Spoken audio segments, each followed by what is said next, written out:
Une table ronde au service d'un avenir économique prospère. En Guinée, le Premier ministre Amadou Riba a reçu une délégation de la société allemande R2 Investment GmbH, spécialisée en stratégie d'investissement. L'occasion pour le chef du gouvernement de présenter les divers projets d'investissement dans des secteurs clés, agriculture, énergie renouvelable ou encore transport. Autant de domaines que les autorités veulent développer pour stimuler la croissance et créer des opportunités d'emploi.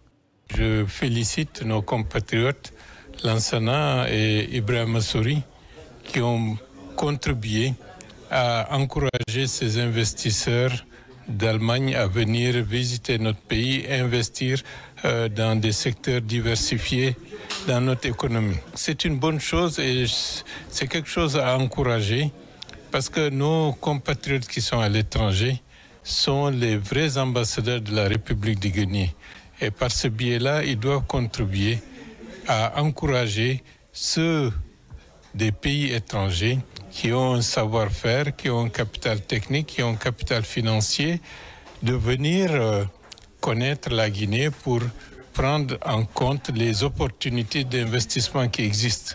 Attirer les investissements pour diversifier son économie, un enjeu majeur pour la Guinée, dont l'économie repose essentiellement sur le secteur minier.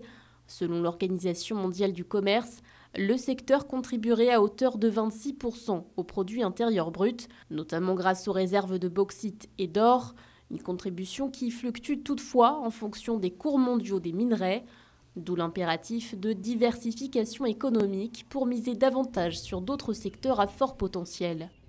À la proposition de nos partenaires, qui est collaborateur de la société BTC, qui est prêt à implanter une usine sucrerie en Guinée, créer une plateforme logistique moderne pour l'entrée de tous les Guinéens. Dans cette perspective d'accélération de la croissance économique, les autorités misent aussi sur le projet Simandou, projet qui pourrait produire jusqu'à 120 millions de tonnes de minerais de fer par an d'ici 2027.